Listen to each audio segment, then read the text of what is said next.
여러분들 포르투나타 가신다 지금 얼마나 봤죠? 저번에 한 2편 정도까지 대략 조금 진도를 나갔고 이야기를 했는데 오늘은 3, 4, 5, 6 시간 될 때까지 한번 해보도록 합시다. 그 다음 시간에 우리 1시간 그 방송 수업을 할 내용은 이 작품보다도 그 시대에 대한 전반적인 흐름에 대해서 좀 이야기를 하도록 하겠습니다. 오늘 나중에 여러분들이 이제 체크를 하면 되겠죠. 그죠? 포르투나타 가신다는 두 명의 여자에 대한 이야기입니다. 정확하게. 사실은 그 두 명의 여자에 대한 콘트라스트, 그 대비가 굉장히 중요하고 그걸 통해서 스페인의 그 당시에 어떤 전통적인 사회 또 어떤 그 일반 사람들, 서민들 또 그에 대비되는 좀 상류층 또 좀 또 기득권 세력 그죠? 우리는 너무 정치적으로 이렇게 그 대비를 시킬 필요는 없습니다.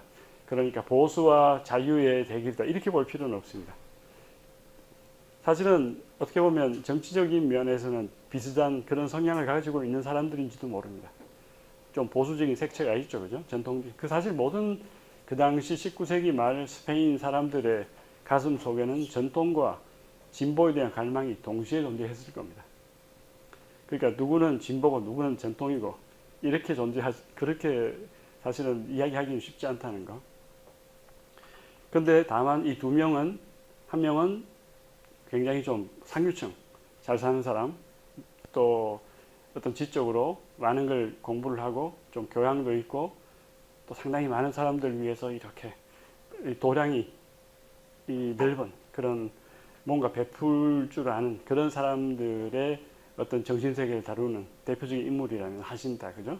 포르투나타는 반대죠. 굉장히 좀 낮은 하층민 출신이고 거의 고아에 가까운 그래서 많은 어떤 사회적으로 혜택을 못 누린 특히 이제 교육을 받지 못하고 글자도 사실은 읽지 못합니다. 노사베 레트라스. 그러니까 포르투나타는 굉장히 열악한 상황에서 큰 그런 환경 속에서 자란 또 한 명의 그 여성이고. 근데 그렇다고 해서 그 사람이 굉장히 윤리적으로나 모든 게 다 또 이게 낮은 사람은 아니죠, 그죠? 윤리적으로나 모든 게 일단 도덕성이 또 있는 나름대로 그런 사람입니다. 그 평범한 그런 사람이라고 볼 수가 있는데 이제 두 명의 사이에는 큰 또 하나의 대비되는 것이 아기를 놓을 수 있나 없나. 그게 굉장히 중요하죠. 포르투나타는 아기를 다산입니다.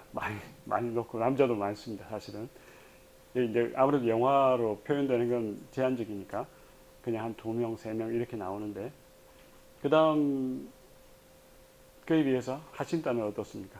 아기를 낳을 수가 없죠. 노력을 하지만은 그러니까 아기를 낳을 수 있다는 건 굉장한 사실 특권입니다. 포르투나타는 모든 게 다 이렇게 열악한 상황인 것 같지만 굉장히 중요한 또 특권을 누릴 수 있는 그런 상황이고 아기를 가질 수가 있으니까 하신다는 아기를 낳을 수가 없고 자 그래서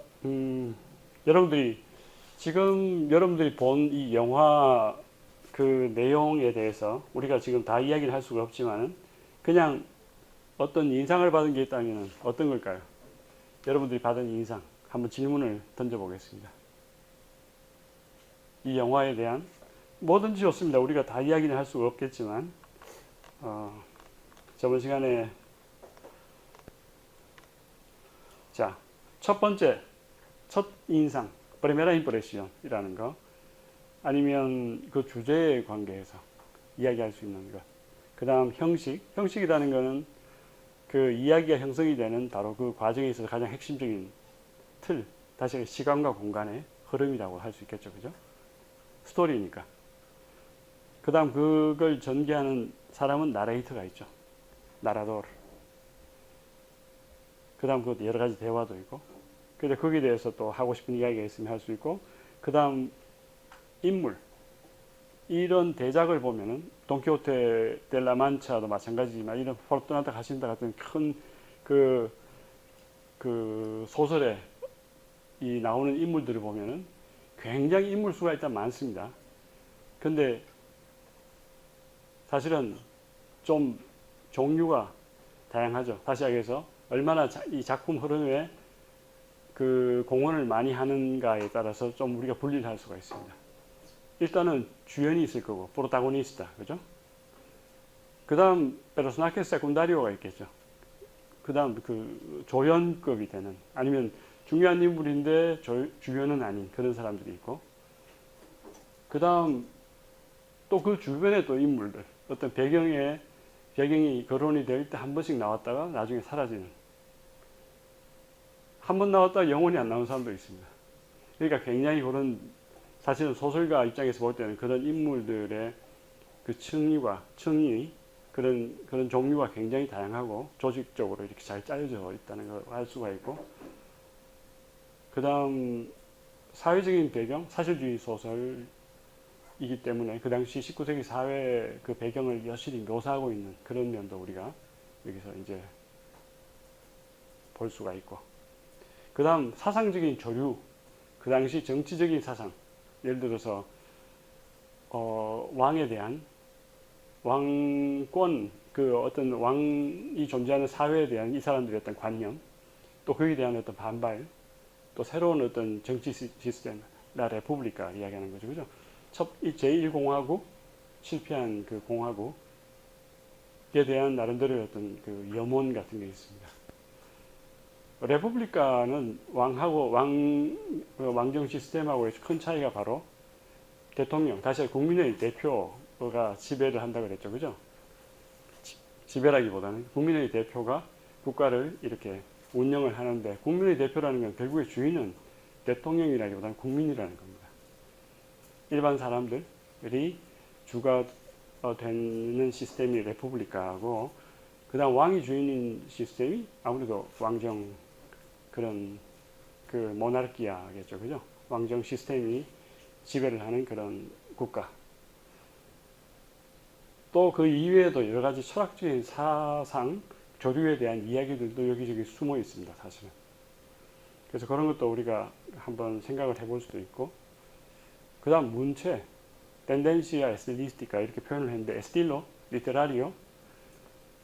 그러니까 이 소설은 대표적으로 사실주의 소설, 또 자연주의 소설 이렇게 이야기를 했습니다. 자연주의 소설이라는 것은 사실주의 소설의 흐름 속에서 그 저번에도 이야기했죠, 환경 결정론이라든가, 그 다음 진화론을 그 저변으로 하는 어떤 뭐라 그럴까요, 유전이라든가 어떤 사람들 밑에 어떤 또 자식들이 나오고, 또 그 어떤 환경론하고 이렇게 연결되어 있는 그런 식의 그 논리가 또 상당히 많이 여기 그 이제 이야기 흐름 자체에 배어 있습니다.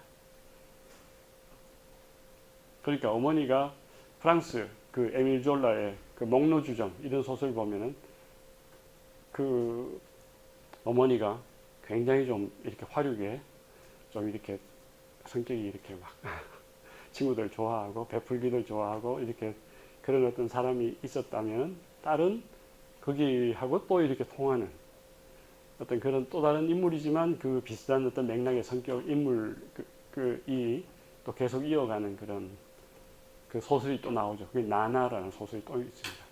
딸이 주인공이. 그러니까 그런 것들을 이렇게 보다 보면 사람들이 다 연결되어 있고, 환경하고도 연결되고, 유전적인 어떤 연관성도 다 이어지는 그런 것들이 소설책에 그대로 이렇게 반영이 되어 있습니다. 스토리 흐름 자체가 그걸 중심으로 나가고 있죠, 그죠? 그러니까 그게 바로 자연주의 소설이라고 볼 수가 있고, 그게 태동하기 시작한 저변은 사실주의 소설이다, 이렇게 볼 수 있습니다. 자, 여러분들 이런 관점에서 볼 때 이 작품은 뭐든지 관계없습니다. 여러분들 하고 싶은 이야기, 받은 인상, 또 어떤 질문도 괜찮습니다. 아니면 비평도 괜찮고, 이런 건 좀 한계가 있는 문체인 것 같아, 뭐 이렇게 이야기도 할 수 있겠죠. 아니면은 이런 점 굉장히 훌륭하다 생각하는 게 있으면 한번 같이 이야기를 해볼까요? 아니면 이 작품에 국한되어 있는 어떤 갈도스 그 작가의 어떤 독특한 문체, 표현법, 인물 유형. 강하게 받은 인상 이런 거 없습니까? ¿No tiene ninguna opinión especial después de ver la primera parte y segunda parte de esta película?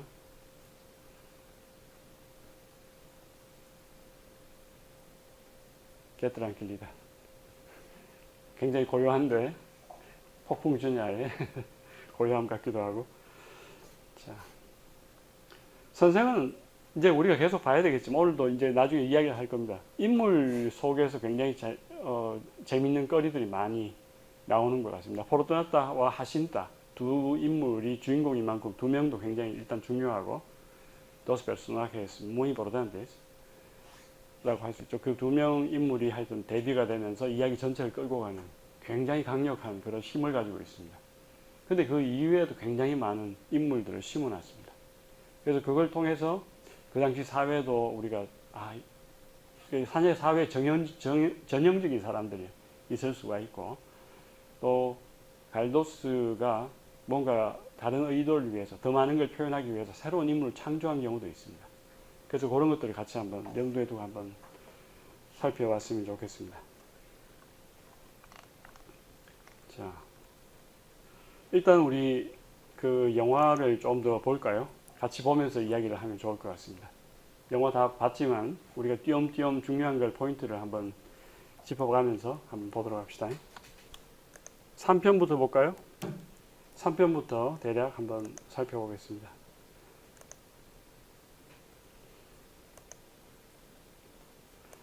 2편 말 3편 초 이렇게 보면 한 인물이 나옵니다. 이 사람이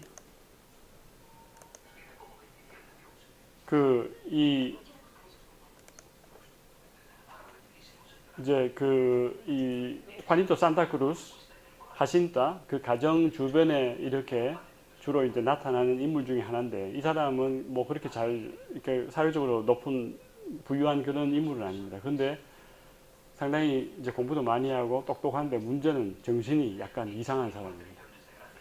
좀 쉽게 이야기하면 제정신이 아닌 사람입니다. 조금 이렇게 의학적으로 박약하다 내지는 좀 분열증이 있는 사람입니다.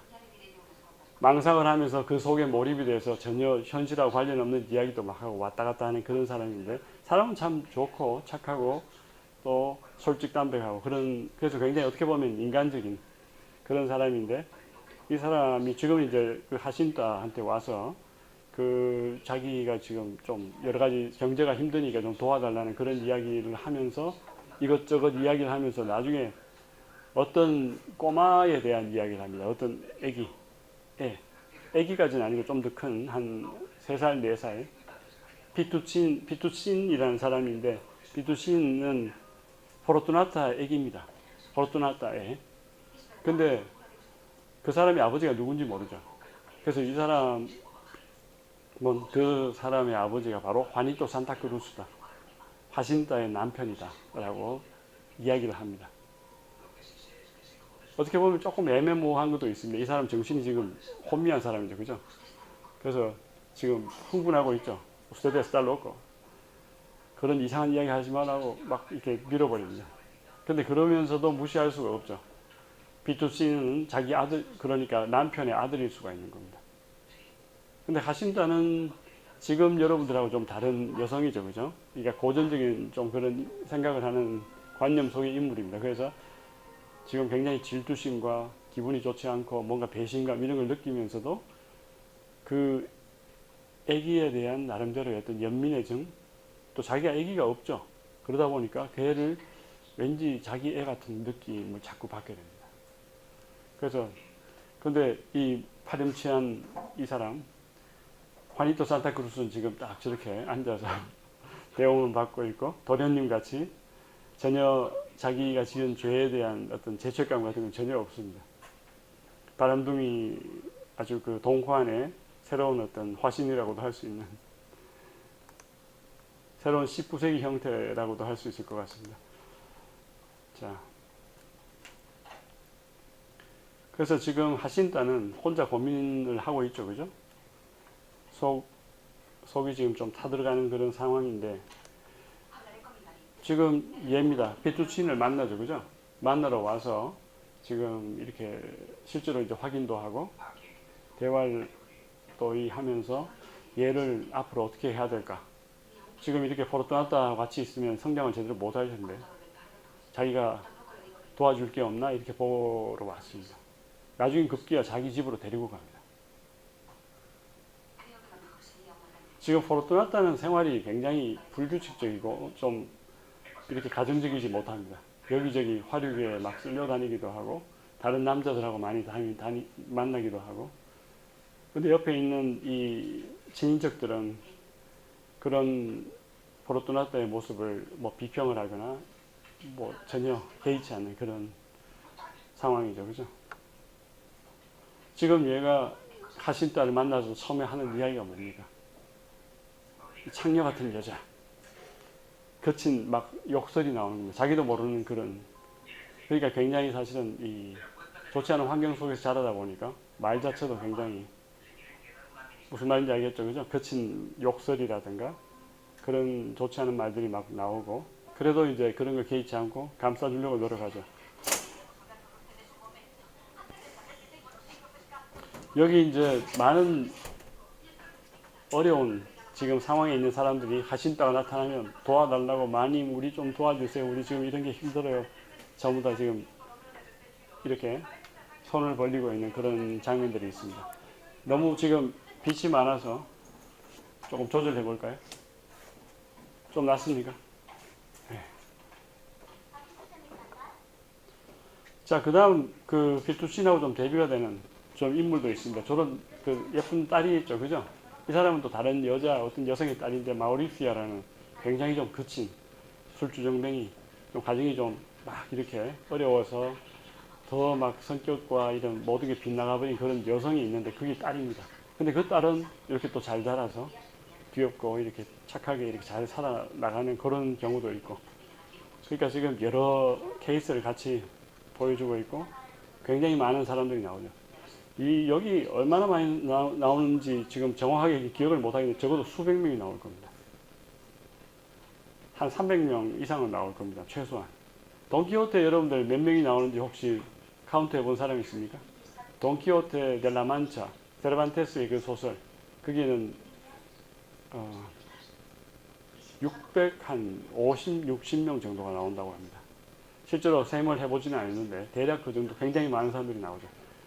그러니까 바로 갈도스가 가장 자기 소설, 이렇게 장편 소설 쓸 때 가장 의식을 많이 하고 또 하나의 모델로 삼았던 바로 소설 자체가 바로 그 돈키호테 델라 만차라고 합니다.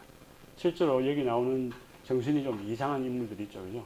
왔다 갔다 하면서 좀 현실적이기도 하지만 또 비현실적인 이상한 행동을 하면서, 근데 그 광기 속에서 나오는 이야기들이 그냥 완전히 정신분열자의 그런 말이라기보다는 그 일종의 작가가 하고 싶은 이야기를 섞어서 이렇게 정상적인 상황에서 할 수 없는 이야기를 이렇게 할 수 있는 하나의 또 계기를 만드는 경우가 많죠. 그게 하나의 그 표현의 기술이라고도 할 수가 있는데, 그게 이제 우리가 여기 많은 정신 이상자들의 그 말 속에서 그걸 발견할 수가 있습니다.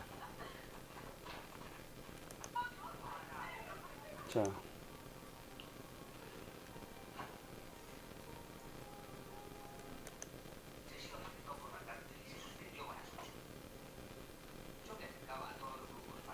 이 화니토 산타크루스 집은 굉장히 부유하고 집이 또 큽니다.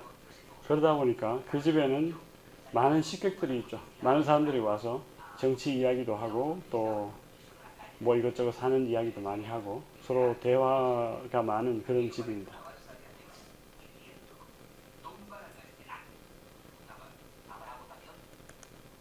자, 그 다음 여기는 어딜까요? 이런 장소. 일종의 카페죠, 그죠? 카페테리아 같은데 뭐 술도 좀 마시고 아니면 커피도 마시고 사람들하고 이렇게 교제할 수 있는 장소. 이런 데가 요즘 한국 사회에 있습니까? 한국 사회에는 젊은 사람들 위한 장소는 있고 나이 많은 좀 중년층들이 가는 장소가 따로 있지는 않죠, 그죠?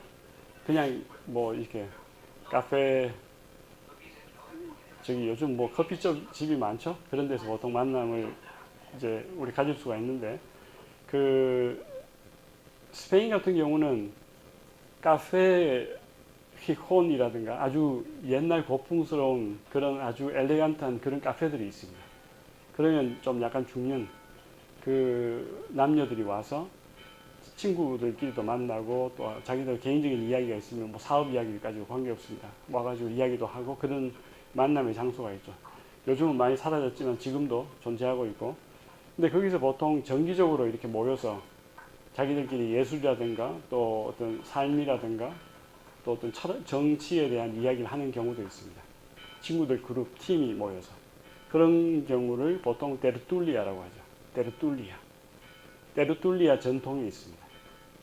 그래서 테르툴리아라는 건 여기만 나오는 게 아니고 나중에 라 레켄타 소설에도 나오고 지금도 존재하고 있지만 특히 적어도 한 20세기 말까지 계속 많이 이렇게 사회에 일반적으로 존재하던 그런 사람들의 어떤 모임 형태였다 이렇게 볼 수가 있죠. 피투치는 집에서 좀 이렇게 보니까 그 어른들이 그렇게 탐탁지 않게 여깁니다. 아무래도 집에서 이렇게 같이 놓고 키우기에는 불적합한 애다. 정신적으로 좀 불안정하다. 그래서 고아원에 맡깁니다. 나중에 급기야 계속 이렇게 살아가지 못하는 여기서 좀 생을 마감하게 되는 좀 불운한 그런 인물이다. 이렇게 볼 수가 있죠. 근데 지금도 하신다가 긴가민가 합니다. 화니토 산타크루스애인 것 같은데 정확한 확답이 없는 거죠. 그죠? 그러다 보니까 집에서 얘를 받아주진 않고 그냥 상당히 좀 아쉬운 마음이 좀 이렇게 무거운 그런 장면인데 애가 아주 연기를 어른스럽게 잘 하네요. 분위기가 옛날 한 70년대 영화 좀 그런 분위기인 것 같습니다. 70년대에 그러면 여러분들 부모님들께서 젊으셨을 때 영화를 보는 그런 영화의 주제곡이라든가 배경이라든가 이런 게 여기서 좀 이렇게 관찰이 되는 것 같습니다. 네. 자, 4편으로 가면은 또 계속 새로운 인물들이 나옵니다.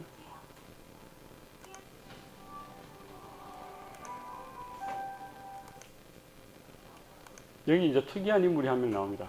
이 사람.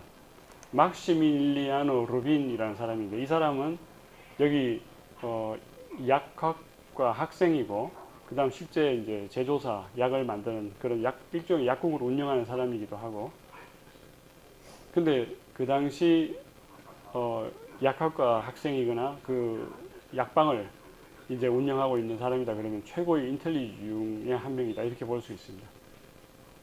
그러니까 많은 그 사람들이 선망하는 그런 직업, 지금 의사 같은 그런 의사나 아니면 최고의 어떤 뭐라 그럴까요? 그 반도체 전문가라든가 뭐 이런 거 있죠, 그죠? 그런 수준에 있는 사람인데 문제는 정신이 정상이 아닙니다. 굉장히 약한 그런 인물입니다. 그래서 좀 약간 흥분하면은 광기에 휩싸이고 굉장히 약하면서도 광기가 강한 그런 사람입니다. 이런 인물 유형이 여러분들 다른 혹시 작품에서 본 적이 있습니까? 정신이 제정신이 아닌 사람인데 평소에 횡설수설 많이 하고 근데 또 굉장히 큰 어떤 그 메시지를 전달을 할 때 중요한 역할을 하는 인물 바로 돈키호테죠. 바로 돈키호테의 화신입니다. 이 사람이. 그래서 세르반테스의 그 돈키호테를 몇백 년이 지나서 이 갈도스라는 사람이 19세기 말에 바로 이 막시밀리아노 루빈 인물을 만들어낼 때 굉장히 특이한 그 형태를 통해서 이제 뭐랄까 자기 소설에 어떤 하나의 그 이야기의 축을 만들어 갑니다. 다시 하기해서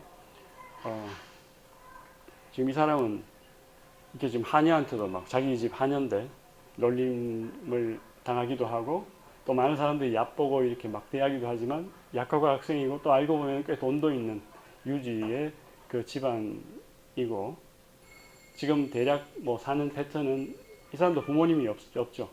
그 이모 손에 이제 자라서 계속 커왔는데 상당히 똑똑하면서도 근데 신체적으로 문제가 많고 또 성격이 약합니다. 그래서 마마보이라고 보통 여러분들 이야기하는 바로 그 대표적인 인물입니다. 어머니라든가 이모의 치맛자락에서 막 무서우면 그게 숨고 하는 그런 유형이죠. 하녀가 또 이렇게 닦아주면 막 놀리면서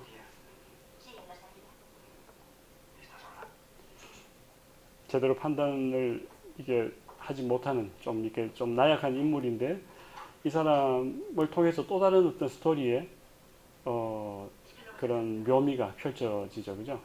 이 사람이 이제 나중에 어떻게 되냐면 포로투나타가 계속 힘들게 이제 살아가는 과정에서 결국엔 그 화니토 산타크루스의 일종의 그 놀이개였죠, 그죠?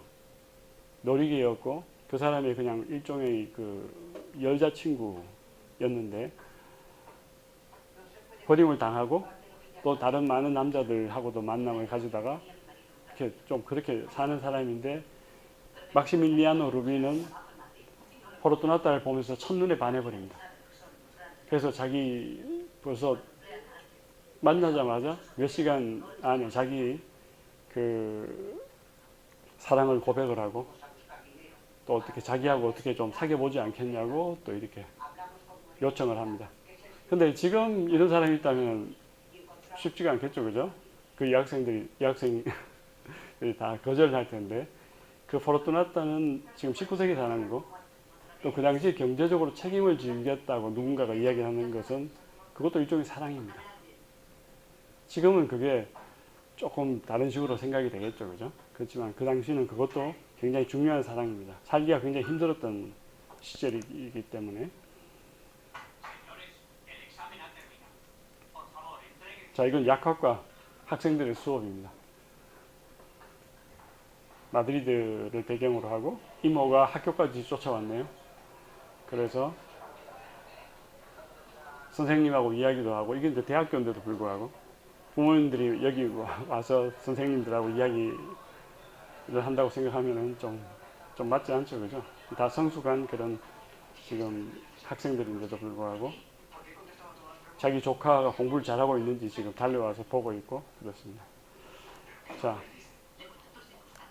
하루는 친구 집에 가게 되죠. 친구 집에 가서 포르투나타를 만나게 됩니다. 우연히 이제 포르투나타가 그 집에서 뭐 일을 좀 해주기도 하고 뭐 그런 사이에 있는 그 친구겠죠.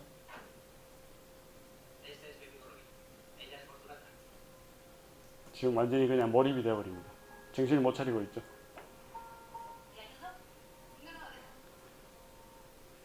그러니까 이 대사를 보면은 막상 책을 읽어보면 그 지금 화니토 산타크루스 또 포르투나타 하신타 이 사람들이 구사하는 언어의 톤이 다 다릅니다. 특히 막시밀리아노 루빈이 가장 튑니다. 이 사람은 정말 정신없는 그렇지만은 공부를 많이 하고 또 순수한 그런 사람의 마음으로 이야기하는 그런 언어들이죠, 그죠? 그래서 지금 여기도 정신 못 차리고 있죠, 그죠? 완전히 지금 사로잡혀 있습니다. 사랑의 포로가 되어 있죠. 까르셀 데 아모르. 그게 이제 사랑의 감옥 속에 갇혀서 지금 헤어날 줄 모르는. 지금 이제 집을 떠나야 될 그런 시간이 된 겁니다. 그래서 포르투나타는 일을 해주고 이제 집을 가려고 하는데 여기 막시밀리아노는 오자마자 지금 포르투나타 가니까 그 따라가려고 지금 자기도 가야 된다고 나서고 있죠.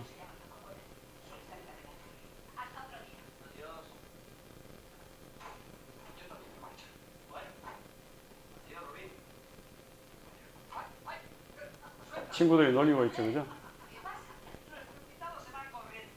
지금 우리 집에 초대받아 왔는데 지금 벌써 간다고 이제 포르투나타 때문에 놀리고 있습니다.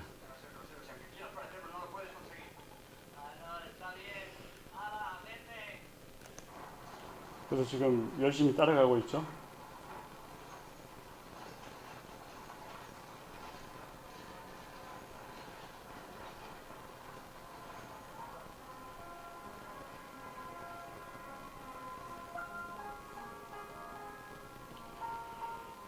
그래서 결국에 포르투나타가 새로운 남자를 만나게 되는 겁니다.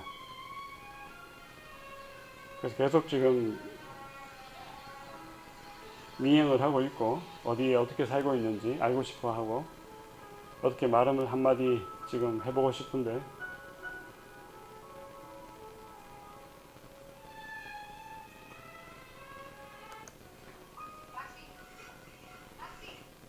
막시밀리아노 루빈이라는 사람입니다. 그래서 그냥 막시 이렇게 부르죠.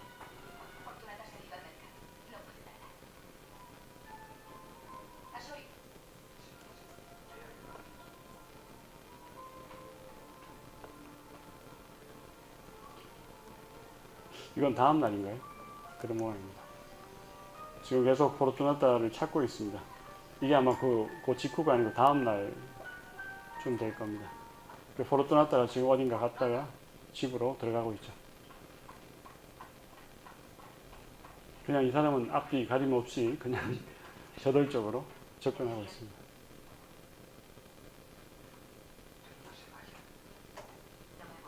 가지 마세요. 잠깐. 이 대사가 굉장히 좀 뜨겁지 않습니까? 굉장히 Si me quiere querer, yo la querré más que a mi vida. 뭐 이런 식으로 지금 이야기하죠, 그죠? 그러니까 당신이 나를 사모하기를 원하신다면은 나는 당신을 내 생명보다 더 사랑을 할 수 있을 거라고. 그러니까 이게 지금 서로 아는 사이가 아닌데 그냥 접근해서 이렇게 이야기를 하는 좀 완전히 그냥 정신이 지금 사랑에 빠진 사람의 이성을 잃은 그런 사람의 대사입니다. 근데 이 대사가 상당히 유명합니다. 이건 일반 사람들이 이야기할 수 없는 그런 말이겠죠, 그죠? ¿Y qué? Mañana vendré a las 8:30. ¿Me da palabra de no salir o de esperarme para salir conmigo?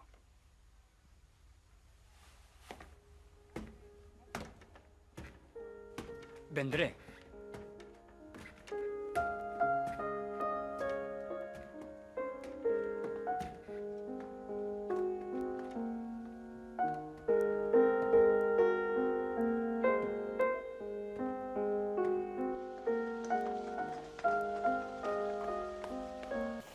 막시는 광기, 라 로쿠라, 로쿠라가 있습니다. 실질적으로 이게 지금 제정신이 아닌 좀 두통이 있고 의학적으로 어떤 체력적인 것도 있지만 정신이 좀 온전치 않아서 현실과 비현실이 지금 왔다 갔다 하는 그런 부분이 있는데 가끔씩 광기, 로쿠라가 도질 때는 걷잡을 수 없는 그런 상황에 이르게 되죠. 그런데 소설책 속의 광기와 일반 광기는 좀 다를 겁니다.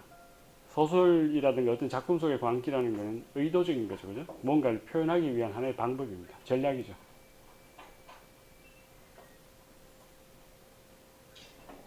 그러니까 나름대로 어떤 막시밀리안도 순수한 사랑을 하고 있고 그 사랑은 다른 사람들을 통해서 표현할 수 없는 그런 사랑이죠. 굉장한 그 순수한. 화니토 산타크루스 사랑은 어떻게 보면 그 바람둥이 사랑은 소설책 속에서 볼 수 있는 그런 사랑입니다. 근데 이 사람의 사랑은 쉽지가 않죠. 이런 인물 유형 자체가 그 일반 그 과거의 전형 속에서 발견하기 쉽지 않은 그런 형태라고 볼 수 있습니다. 그래서 지금 막시는 지금 자기가 지금까지 저금을 한 저금통을 깨고 이게 돈을 카운트를 해서 자기가 얼마나 이게 있는지를 지금 이제 그 계산을 하고 있습니다. 그 이유는 요걸 가지고 포르투나타가 지금 경제적으로 힘드니까 이 사람을 위해서 지금 그 거처라든가 이게 숙식을 해결해 줄 수 있는 지금 그 나름대로의 그 계산을 하고 있죠. 그래서 이 포르투나트한테 돈을 주고 어떤 장소에서 너가 살고 이렇게 생활을 하고 이걸 이제 이야기를 해주고 그 대신에 나는 너의 남자친구로서 하나의 어떻게 보면 하나의 그 계약 관계가 이제 여기서 만들어지는 거죠.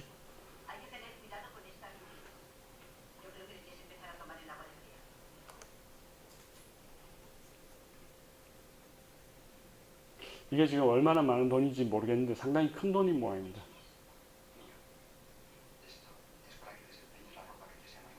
그러니까 이걸로 뭐 옷도 사고 집도 이렇게 이제 얻고 또 필요한 게 있으면 사라고 이렇게 돈을 좀 주고 있습니다.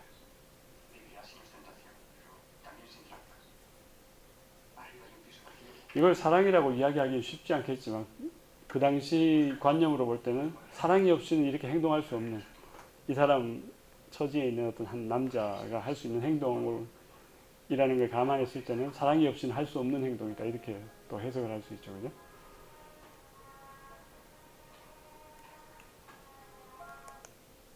그러니까 포르투나타도 이 남자를 받아들입니다. 아, 자기를 정말 좋아하는구나.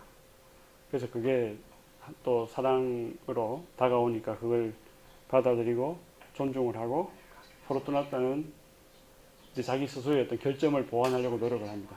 여러 남자들하고 만났던 과거도 좀 지우고 또 자기가 교육의 혜택을 받지 못했기 때문에 글도 못 읽습니다. 사실은 글자를 못 읽죠. 책을 못 읽습니다.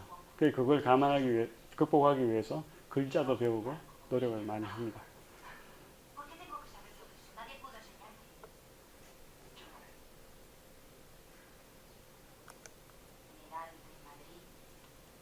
이제 신문도 좀 읽고 하죠, 그죠?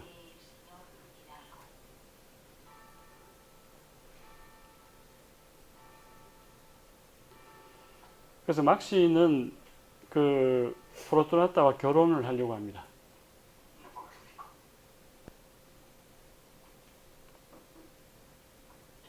포르투나타 이 아나 벨렌이라는 사람인데 참 배우를 잘 이게 캐스팅을 잘 했죠, 그죠? 정말 그 이미지가 정말 잘 맞는 그런 사람입니다.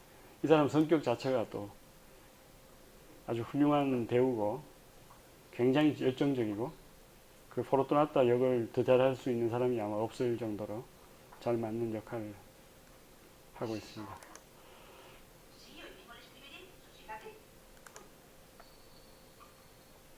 이제 포르투나타 집에서 이 사람 식사도 합니다.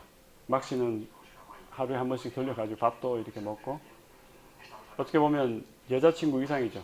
거의 그 결혼하기 직전에 그 노비아 신부 어떤 피앙세 같은 그런 약혼자로서의 역할을 하고 있습니다. 그런 관계에 있고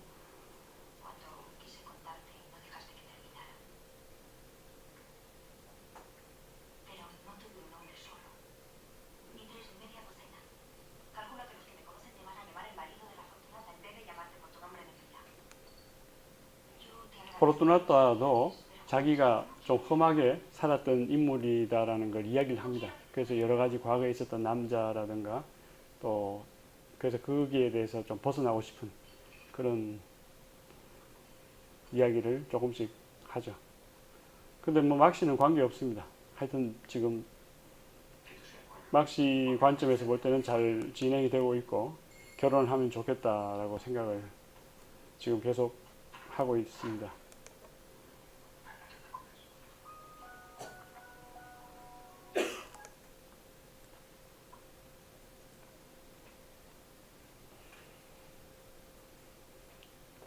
밖에 나갔다 늦게 들어오면 이렇게 식사를 했나 보죠.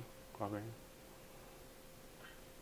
메사가 정식 식탁이 아니고 그냥 작은 데서 혼자. 이 사람은 지금 두통이 하나의 큰 문제입니다.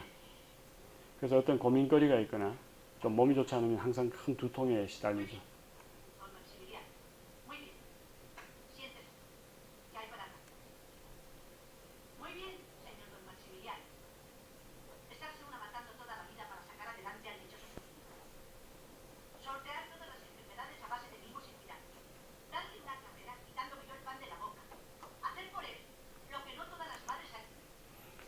자, 혹시 이해가 안 되거나 여러분들 좀 그 알고 싶은 세부적으로 더 알고 싶은 부분이 있으면 같이 질문을 해주기 바랍니다. 혹시 뭐 다른 오피니언 특이한 어떤 사안이나 이런 거 발견한 게 있습니까? 막시밀리아노 루빈 선생은 막시밀리아노 루빈에 대한 옛날에 글을 하나 썼습니다. 대학원 시절에. 그래서 그게 어떻게 보면 대학원 논문이었는데 사실 그 이후에 전공은 변했습니다. 저기 또 중세 쪽으로 메디에발 쪽으로 바뀌었는데 그 이전에 대학원 때 논문을 하나 쓸 때 그때는 그 19세기 사실주의 바로 이 작품의 막시밀리아노 루빈에 대한 까락테리사시온 성격 인물을 어떻게 만들어내는지 그것에 초점을 맞춰서 옛날에 썼던 기억이 있습니다. 그래서 특히 이제 이런 인물 특이한 인물에 대한 그 관심이 더 좀 이렇게 가긴 하는데 여러분들은 어떻습니까? 이 소설에 또 다른 혹시 하고 싶은 이야기라든가 좀 특이한 게 있다면 없습니까? 하고 뭐든지 관계 없습니다. 질문도 관계 없고.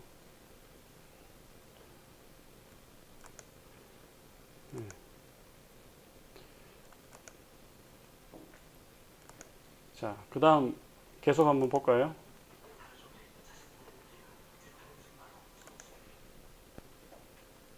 조금만 더 보다가 여러분들끼리 한번 토의를 해보기 바랍니다.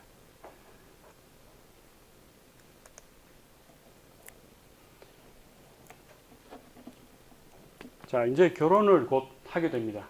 막시밀리아노 루빈이 포르투나타와 결혼하게 되는데 결혼을 할 때 그 가톨릭 사회죠, 그죠? 그러면 결혼을 할 때는 그 종교가 개입을 많이 합니다. 일단 가톨릭 요즘은 뭐 꼭 종교와 관련 없이 결혼을 할 수도 있겠지만 그 당시 19세기 이런 좀 그래도 백그라운드가 있는 사람들의 그 사회적인 어떤 약간의 그런 배경이 있는 사람들이 결혼을 할 때는 항상 가톨릭 또 신부님들 관계가 되죠, 그죠? 근데 막시밀리아노 루빈의 형이 신부입니다. 그래서 그 신부가 직접 오죠. 그래서 신부가 그냥 결혼식만 주선하고 하는 게 아니고 이게 제대로 된 결혼식인지 이제 점검도 많이 합니다. 그래서 가톨릭에 대한 나름대로의 어떤 그런 기본 지식이라든가 좌우명이 있는지 확인도 하고 그러니까 포르투나타를 확인하려고 하겠죠, 그죠?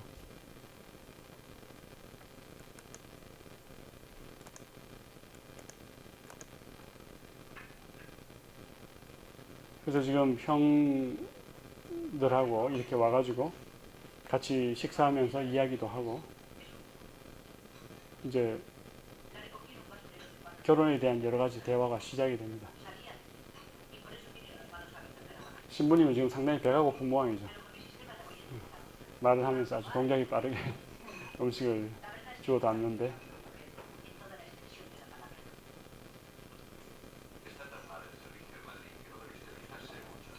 옛날에 여러분들이 19세기에 태어났으면 아마 다 이런 식으로 옷을 입고 수염도 길고 일부는 이렇게 살았을 가능성이 높죠. 일부는 또 이렇게 몽회, 사세르도테 신부님이 돼 있을 수도 있고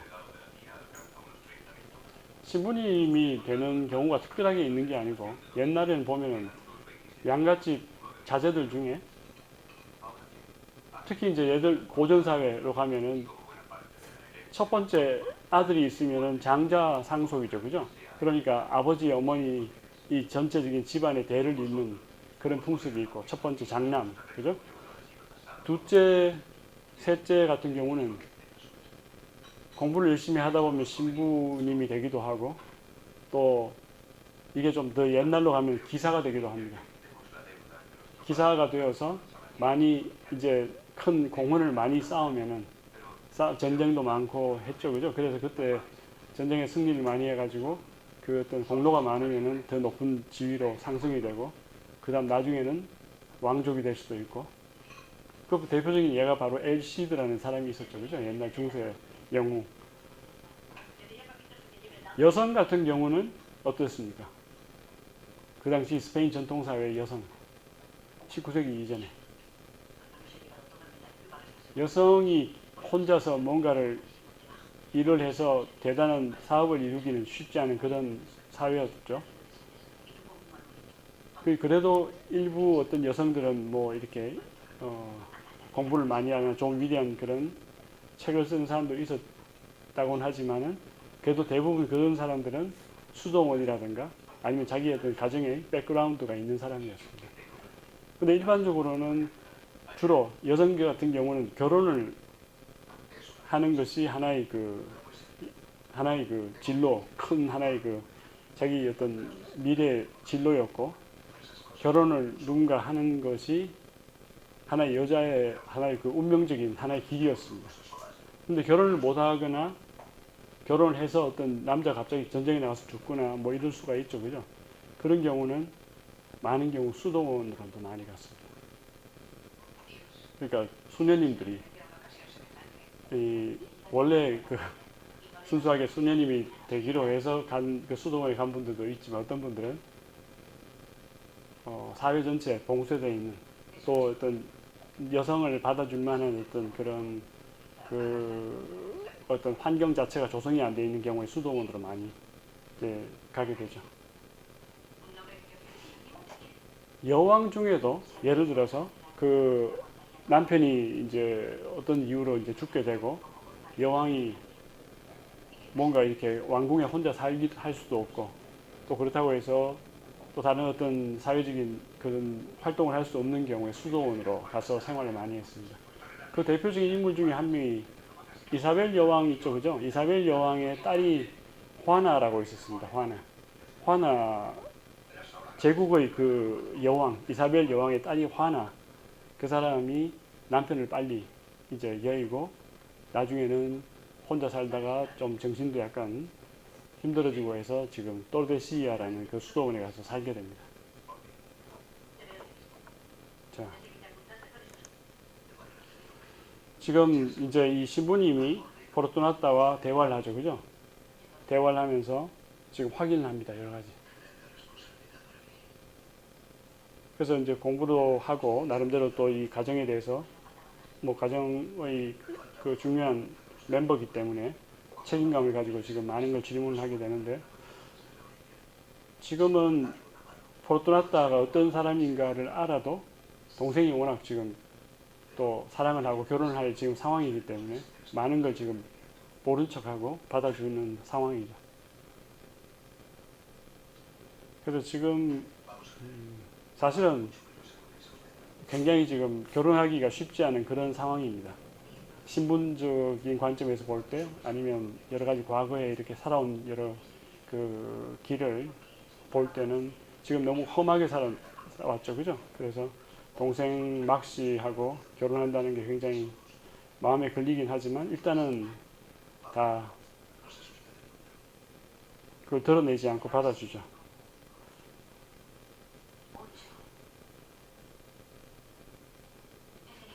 그래서 과거에 남자가 몇 명이 있었냐, 지금 다 기억도 잘 못하고 있고 지금 뭐 여러 가지 직접적인 대화를 많이 하고 있습니다. 지금부터는 생활을 굉장히 바꿔야 된다. 그 다음 또 하나가 정화시키는 지금 과정이 필요하다. 그 정화가 뭐냐면, 지금까지 이 사람이 살아온 뭐라 그럴까요? 생활 자체가 좀 혼탁이기 때문에 이걸 결혼 생활 하려면 좀 깨끗하게 정화시키는 그런 과정이 필요한데, 그러려면 수도원에 들어가서 일정 교육을 받고, 이제 굉장히 좀 그 수도원 속에서 많은 것들을 배우면서 그렇게 정화시키는 일정의 기간이 지나고 나서 이제 나중에 나와서 결혼을 할 수 있다, 이렇게 이야기를 하게 되죠. 그래서 그 수도원에 지금 포르투나타 들어갑니다. 들어가서 교육도 잘 받고 해서 나중에 또 나오게 되죠. 그래서 이런 과정까지는 성공적으로 다 이제 진행이 되고,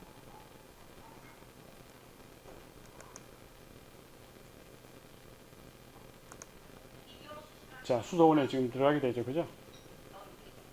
수도원에 가면은 포르투나타뿐만 아니라 굉장히 또 다른 많은 백그라운드를 가진 여성들이 있습니다. 그 사람들하고 또 만남을 통해서 이제 자기 이제 새로운 생활을 하게 되는데, 거기 마우리시아라는 여자를 만나게 됩니다. 마우리시아는 굉장히 좀 결혼에 실패를 하고 정신적으로 많이 힘들다 보니까 좀 모든 게 다 열악해진, 좀 광기가 강한 그런 사람입니다. 마우리시아 딸이 아까 굉장히 예쁘장한 여학생이 아니고 우리 그 뭐라 그래야 될까요? 한 10살 정도 된 애가 있었죠. 그죠? 그 하신다가 만나게 되는 피투신하고 만날 때 그때 그 예쁘장한 여자아이가 바로 마우리시아 딸입니다.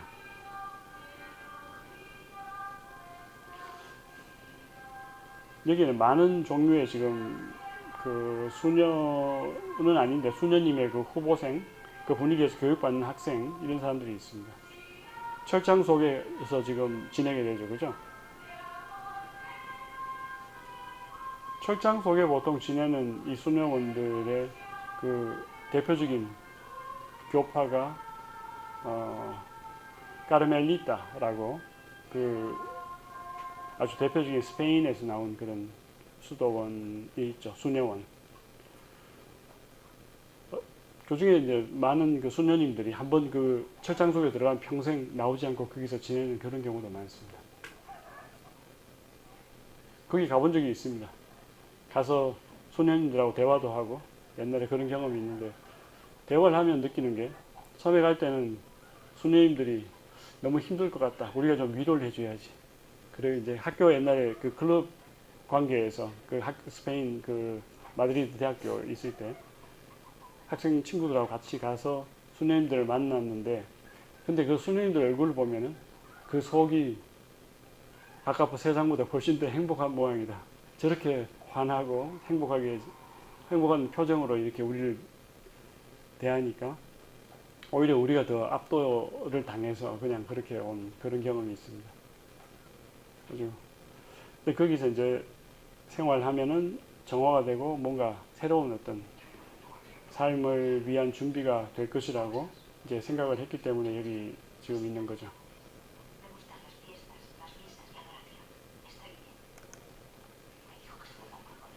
자, 이 사람이 마우리시아입니다. 마우리시아는 아주 어떻게 보면 순수하고 착한 사람인데 갑자기 막 술도 마시고 광폭하게 변하고 굉장히 충동적으로 행동하는 그런 또 인물이죠.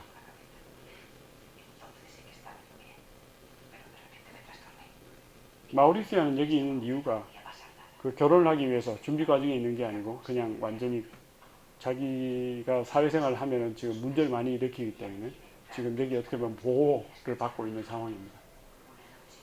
근데 여기서 오랫동안 있기가 쉽지 않은 그런 상황에 이제 곧 그 직면하게 되죠.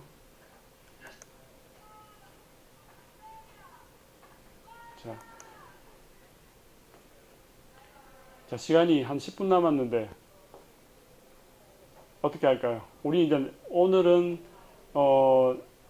일단 작품에 대한 이야기는 여기까지 하고 여러분들이 한번 2명, 3명 이렇게 해서 한번 이야기를 해보기 바랍니다. 이 작품의 가장 특징적인 것 아니면 어떤 프리메라 임프레션, 강한 인상 받은 게 있다면 여러분들끼리 한번 대화를 해보기 바랍니다. 서로. Una pequeña charla entre ustedes. Sí.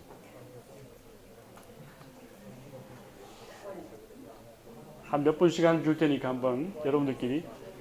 자, 우리 혼자 있는 학생은 뒤에, 여기 뒤에 앞에 있는 학생들하고 같이 이야기를 하기 바랍니다.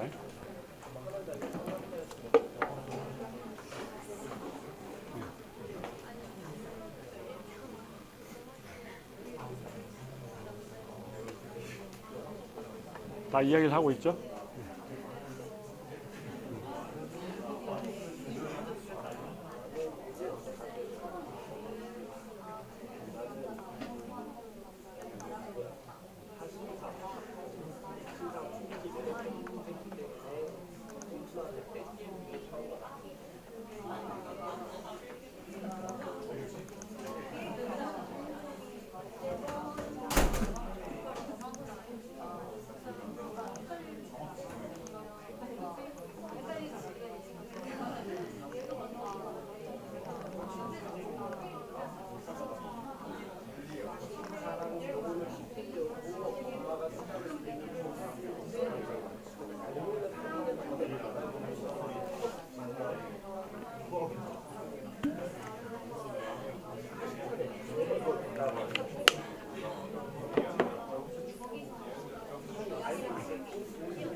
자, 시간이 우리 많지 않아서 빨리 우리 같이 한번 나눠볼까요?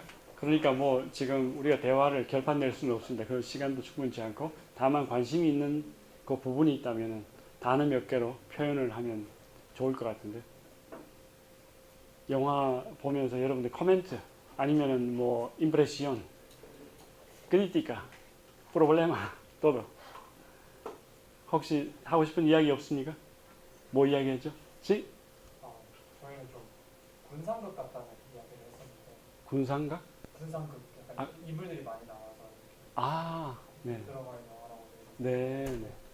아무래도 춤추는 인물이 뭐 포르투나타 하신다거나 관련해서 많은 인물들이 나오고 그런 인물들이 서로 관계를 맺어가면서 당시 스페인의 생활상이라던가 서로 그 문화라던가 결혼 문화라던가 그런 부분들을 좀 현실적으로 보여주는 거고 저희는 그 부분이 좀 인상적인 부분. 네. 이 규모도 굉장히 크고 사람도 많이 나오니까 그죠? 또 그런 하나의 그 좋은 효과를 낼 수 있는 여지들이 많이 생기죠. 네. 또 다른 인상? 아니면 오피니언? 뭐든지 관계 없습니다. 자, 가장 평범한 게 가장 중요하다고. 선생님은 이야기했죠. 아까 그 로쿠라, 막시밀리아노 루빈이 가장 인상 깊었습니다. 그걸 이제 어떤 사람은 그 에스나 피구라 키코테스카, 페르소나게 키코테스코라고 하죠. 그러니까 돈키호테적인 그런 인물, 그런 유형이 사실은 돈키호테 작품이 언제 겁니다. 1605년, 1615년 겁니다. 17세기 초. 근데 이건 1880, 굉장히 시간이 많이 흘러서 지금 나온 새로운 유형의 인물인데, 그 돈키호테 이후에는 별로 그런 광기로 인해서 이렇게 막 새로운 캐릭터라고 할 만한 그런 주연급 인물이 없었습니다. 그죠? 근데 지금 이렇게 19세기 말에 어떤 극적으로 이렇게 새로운 인물이 나온 거죠. 물론 이제 완전히 같지는 않습니다. 그렇지만은 그때 기오테스크적인 그런 테크닉을, 하나의 그 전략을 가지고 이 갈도스가 이 소설 저런 인물을 창조했다, 이렇게 볼 수가 있습니다. 그래서 어떤 경우는 화니토 산타크루스는 주인이지만 사실은 별로 중요한 인물이 아니고, 그건 이제 이야기를, 스토리를 끌고 가기 위한 하나의 그 전형적인, 다른 소설에도 있을 법한 그런 바람둥이의 이제 인물이고, 포르투나타, 하신타 다 중요하죠. 그죠? 특히 이제 포르투나타가 하신타보다는 더 특이한 인물입니다. 둘 다 중요한 인물이지만 포르투나타가 하신타에 비해서는 좀 더 전형에서 벗어나는 인물이고, 막시밀리아노는 그 중에서도 가장 독특한 인물이라고, 그 이야기를 옛날에 스티픈 길먼이라는 그 하버드 대학 교수, 이 또 전문가가 아주 강조를 한 그런 그 부분입니다.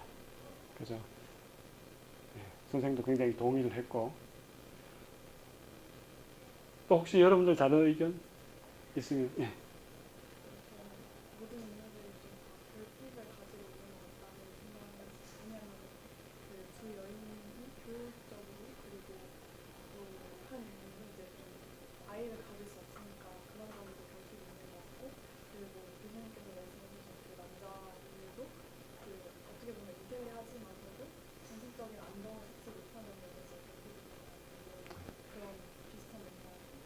모든 인물들이 다 지금 뭔가 문제가 있습니다. 그래서 그 문제를 보완하기 위해서 때로는 또 회피하기 위해서 많은 사건하고 또 다른 어떤 리액션들이 생기고 그런 것 같죠. 아주 좋은 코멘트였고 또 다른 이야기 있으면 뭐든지 관계없습니다. 다 도움이 될 것 같은데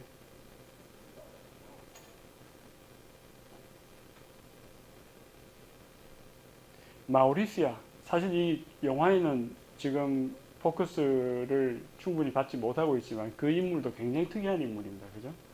굉장히 반항적이고 막 진취적이지만 정신이 온전치 않고 여러 가지 백그라운드가 좀 결혼 생활했는데 실패를 하고 그 이후에 정신적인 충격에 의해서 애기도 꽤 괜찮은 자기 자식이 있죠. 그죠? 그럼에도 불구하고 그 여성은 나중에 결국에는 좀 여러 가지 건강상 이유로 빨리 요절하게 되는데 딸은 나중에 이제 다른 곳을 입양을 하게 됩니다. 그런 또 식의 스토리가 내적으로 또 흘러가는 부분도 있고, 그죠? 이제 그런 작은 스토리들이 굉장히 많이 엮여 있습니다. 아까 그 말씀하셨듯이 그 인물들이 또 많이 나오고 그 인물들이 그냥 엑스트라로 끝나는 게 아니고 자기들끼리 또 연관이 많이 이렇게 이어지고 있다는 거. 그러려면 그걸 스토리를 다 생각을 해야 되니까 그 소설가의 이 예술 세계라는 거, 그 속이 하나의 그 작은 세상을 이루고 있다는 게 이제 느껴지죠, 그죠? 또 다른 혹시 코멘트, 비평, 물론 한계도 있을 겁니다. 너무 사실주의에 급급하다 보면은 그 내면에 대한 어떤 또 다른 걸 포착할 수 있는 것들이 좀 약간 부실해질 수도 있겠죠. 근데 워낙 이야기 자체가 풍부해서 아주 풍미가 가득한 그런 이야기다 보니까 그 자체로만 해도 일단은 독자들을 충족시키기엔 충분한 것 같습니다. 그러니까 영화로도 나오고, 영화가 1983년이라고 생각했는데 그게 아니고 1980년입니다. 미안합니다. 3년을 지금 잘못 그 말씀을 드렸는데 1980년도 영화가 나오고 마리오 까무스라는 사람에 의해서 나오고 그 다음 이 우리 작품은 1887년 그때쯤 나온 거죠. 그죠?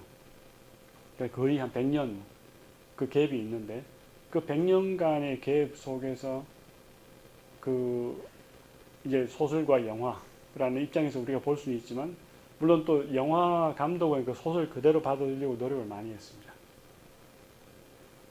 근데 스페인 사회 전체적으로 볼 때는 그 영화의 역사 또 이런 관점에서 볼 때는 큰 차이가 정치적인 어떤 요인에 의해서 큰 차이가 생성이 되는 이제 그런 어떤 계기가 있었다면 하나의 그 큰 계기가 있었다면 바로 그 군사 정권 시절의 그 검열이라는 겁니다. 다시 얘기해서 프랑코가 1975년에 죽었죠. 그 다음 민주주의로 완전히 많은 그 사회 그 뭐 법이라든가 어떤 질서가 다 민주주의식으로 자유주의, 민주주의식으로 다 이렇게 변화가 됐습니다. 그 이전은 그 군사 독재 국가였죠, 그죠? 그러다 보니까 검열이라는 거가 큰 하나의 그 획을 긋는 하나의 기준 중에 하나인데 그 센수라라는 거. 근데 이 영화는 1980년에 나왔죠. 그러니까 그때 프랑코가 죽고 나서 굉장히 자유주의, 그러니까 또 하나의 방종에 가까운 식의 자유주의가 붑니다. 좀 이건 심하게 여러분들 들릴지 모르겠지만 이건 사실입니다. 그때 갑자기 몇 년 사이에 마드리드의 포르노 극장이 엄청나게 많이 생긴 그런 현상도 생겼어요. 일어났고, 근데 지금은 사실은 거의 없습니다. 그런 식의 극장이 없고, 프랑코 시절에는 프랑코는 카톨리시즘과 또 애국주의 이런 것에 굉장히 강조를 하는 사람이었기 때문에 그건 굉장히 그 엄격한 카톨릭 신자였습니다. 뭐 센수라가 심했죠. 모든 걸 검열에 의해서 모든 걸 다 조금이라도 이렇게 키스라든가 이런 걸 해도 이렇게 입을 맞춰도 이거는 영화로 못 나갈 수 있는 그런 검열의 대상이 되는 그런 시절이었는데 갑자기 죽고 나서 헌법이 바뀌고 나서 완전히 새로운 어떤 세계가 스페인에서 펼쳐지고 있죠. 그때 이 영화가 나온 겁니다. 근데 많은 영화들이 사실은 그때 또 새로운 어떤 자유주의 물결을 타고 이제 새로운 어떤 방식으로 영화가 만들어지고 또 예, 그런 자유스러운 표현도 많이 나오고 그랬던 새로운 시대다 이렇게 이제 우리 생각을 하면 될 것 같고 시간이 다 돼서 오늘 여기까지 일단 하겠습니다.